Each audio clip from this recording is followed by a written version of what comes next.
శ్రీకాంత్ అయ్యంగార్ వ్యాఖ్యలపై దుమారం కొనసాగుతుంది. మా అధ్యక్షుడు మంచు విష్ణు ఎమ్మెల్సీ బల్మూరి వెంకట్ కలిశారు.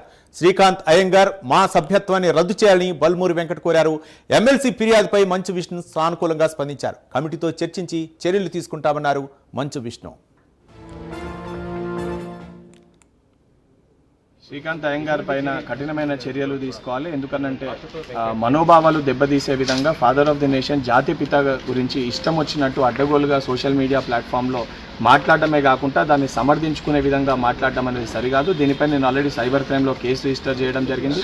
ఇప్పుడు మా అసోసియేషన్ అధ్యక్షుడు మంచు విష్ణు గారికి కూడా కంప్లైంట్ ఇవ్వడం జరిగింది. వారు కూడా డిసిప్లినరీ కమిటీ కూర్చొని తప్పనిసరిగా ఆయనకి నోటీస్ సర్వ్ చేస్తాము. నోటీస్ రిప్లై వచ్చినాక తప్పనిసరిగా చర్యలు తీసుకుంటామని వారు కూడా చెప్పడం జరిగింది.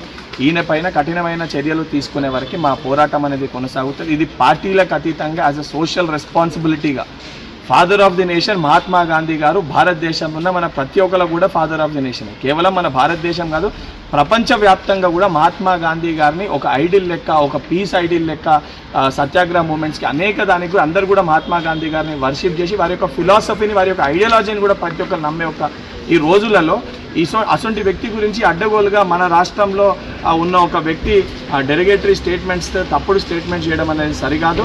అండ్ ఫిలిం ఇండస్ట్రీ పెద్దలకు కూడా నేను విజ్ఞప్తి చేస్తున్నా మరొకసారి, ఫిలిం ఇండస్ట్రీ పెద్దలు ఎవరైతే ఉన్నారో ప్రకాష్ రాజ్ గారు, చిరంజీవి గారు, పవన్ కళ్యాణ్ గారు, బాలకృష్ణ గారు, ఎవరైతే మీరు సోషల్ రెస్పాన్సిబిలిటీ మీ పైన ఉంది, ఇటువంటి వ్యక్తుల స్టేట్మెంట్స్ని కండెమ్ చేస్తూ ఇటువంటి వ్యక్తిని మా మూవీలో మేము యాక్ట్ చేయనివ్వమని మీరు ఒక స్టేట్మెంట్ రిలీజ్ చేస్తే మీ పట్ల కూడా ప్రజలకి అపారమైన గౌరవం పెరిగే పరిస్థితి ఉంటుంది. మీరు ఆ రకంగా స్పందించకపోతే మీ పైన ఉన్న గౌరవం, ప్రజలకు మీ పైన ఉన్న గౌరవాన్ని కూడా మీరు కోల్పోయే పరిస్థితి ఉంటుంది. కాబట్టి మీరు కూడా స్పందించాలని చెప్పి మీ ద్వారా.